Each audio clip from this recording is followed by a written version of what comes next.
So I know when it comes to the brand Atelier Materi, I've already reviewed a number of fragrances from this brand. One of my favorites is Cacao Porcelana. Well, in today's video, we're going to be taking a closer look at a fragrance that is citrusy, spicy. It's certainly a compliment getter, and it's on the more fresh, office-friendly side of things. This one is called Poivre Pomelo. I'm excited to give you my thoughts on this fragrance, so make sure to stay tuned.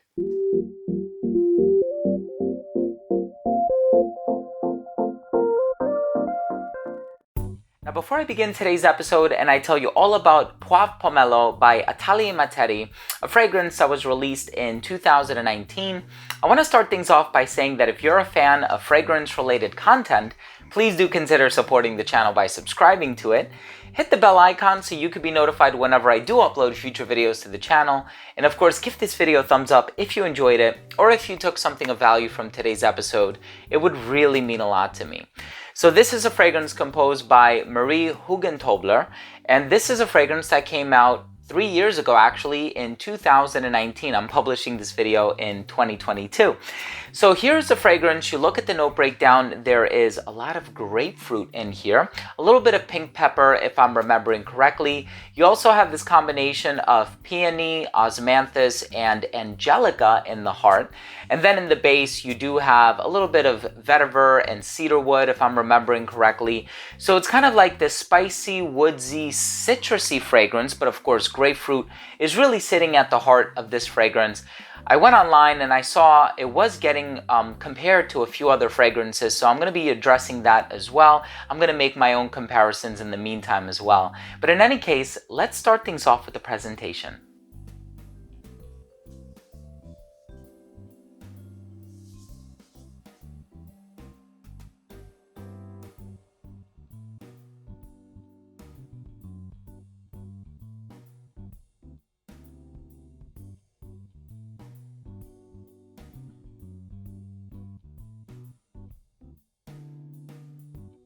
So right in the opening of this fragrance, it has this beautiful citrusy introduction. So speaking of pomelo, right? So as soon as this fragrance opens up, it doesn't smell conventional. It doesn't smell typical or generic. It actually does its own thing, and I really appreciate that uniqueness because it's really difficult to establish uniqueness when we're talking about citrus fragrances. So often I review fragrances and I say, well, I couldn't really discern a specific citrus note, or I say it did open up with a nondescript citrusy opening. I can't say these things about Poivre Pomelo. It opens up with that really unique spicy grapefruit note.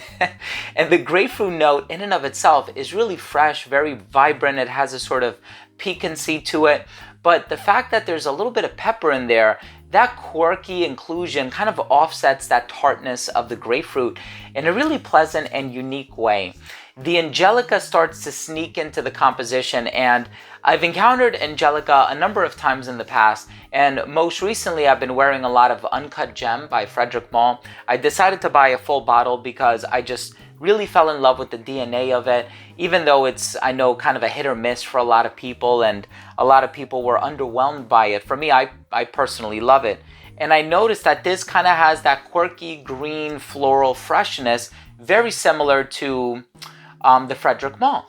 Now, in the case of this fragrance, it's bright, it's spicy, it's citrusy. It has a little bit of peony in here, but it's never as strong as the angelica, as I mentioned, and the osmanthus is kind of creamy and rich, and sometimes it can have some bitter facets to it, and sometimes it can even come across smelling a little bit like peach or apricot. In this fragrance, I think it just creates this fullness in the heart that I think the DNA wouldn't have been the same if it weren't for the osmanthus. Now in the base, you do have some woodsy components. I think cedar is a really nice addition here because it complements the spiciness that you find in the opening. So I was reading online and people were comparing it to an Hermes fragrance, Eau de Pamplemousse Rose. Now, I don't know if you have experience with that fragrance. It's a green bottle, came out in 2009. I've tried it before, and I can see why people are making that comparison, but this fragrance still does its own thing. This fragrance opens up in a different way. I feel like there's a bit more spiciness in here.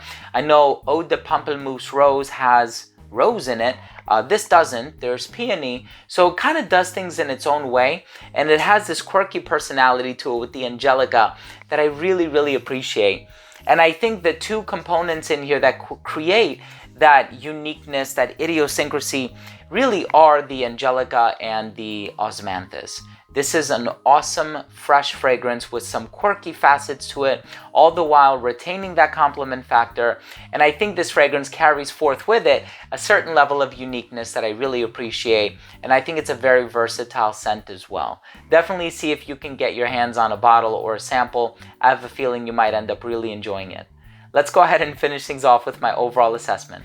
Now, first up, in terms of the uniqueness and the overall smell, this is certainly a unique fragrance. One comparison has been made throughout the course of this review, and yes, I do agree with that comparison, but it's really just to give you a general wheelhouse of if or you might like this fragrance depending on whether you like the Hermes fragrance. So just use it as a very loose form of comparison. At the end of the day, this fragrance is unique. It still does its own thing, and I admire it for that very fresh compliment getter DNA about it. It's not aquatic or generic in any way, so it doesn't have the complement factor of something like a Dior Sauvage per se, but it still does things in its own way, and I appreciate that. In terms of the longevity, you can expect about 7 to 8 hours on your skin. Projection was great for the first 45 minutes of application. It did radiate within an arm's length. It became an elbow's length scent right around hour 4, 4.5. It became a skin scent right around hour 7. In terms of the versatility, incredibly versatile. First of all, I think it's perfectly unisex. I think because of the citrusy components, this would work really well in the hotter weather, but it has that DNA where if you're wearing it to work or in an office setting, you can really wear it all year round. I think this one would appeal to anybody of any age. There are some quirky facets in here that I think would appeal to somebody who's a little bit more experienced when dealing with niche fragrances, but there's a certain agreeable freshness that I think is going to appeal to a much younger crowd who is looking for just fresh fragrances, right? Generally speaking. So I do find this to be very, very versatile.